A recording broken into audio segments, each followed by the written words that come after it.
16 સોમવારની વિધિ અને ઉજવણી.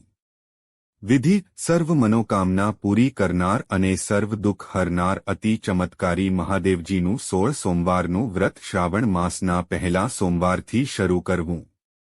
આષાઢ માસની અમાસ એટલે કે દિવાસાને દિવસે 16 સોમવારના વ્રતનો દોરો તૈયાર કરવો. પીળા સૂત્રના 4 દોરા લઈ થોડા થોડા અંતરે 4 ગાંઠ વાળવી. સોમવારે સવારે શિવાલયમાં જઈ શંકર ભગવાનની શક્તિ મુજબ પૂજા કરવી અને વ્રતનો સંકલ્પ કરી વ્રતનો દોરો પહેરવો. ઘરે દેવસ્થાનમાં 16 સોમવારની વાર્તા વાંચવી. જે સાંભળે તેણે જય મહાદેવજી બોલવું.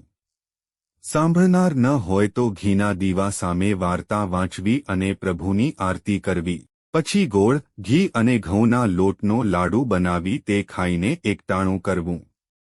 આ વ્રત કારતક માસના છેલ્લા સોમવાર સુધી કરવું. વચ્ચે અધિક માસ આવે તો સોમવારનું વ્રત કરવું. પણ એ સોમવાર ગણતરીમાં લેવા નહીં. ઉજવણું: માગસર માસના પહેલા સોમવારે 1.25 શેર કે 5.25 શેર ઘઉંનો લોટ લઈ તેમાં પ્રમાણસર ઘીગોળ નાખી લાડુ બનાવવા. તેમાંથી થોડા મહાદેવજીના મંદિરે મૂકવા, થોડા મંદિરના પૂજારીને, થોડા ગાયોના ગોવાળને, થોડા હસ્તારમતા બાળકોને, થોડા કીડિયારે પૂરવા,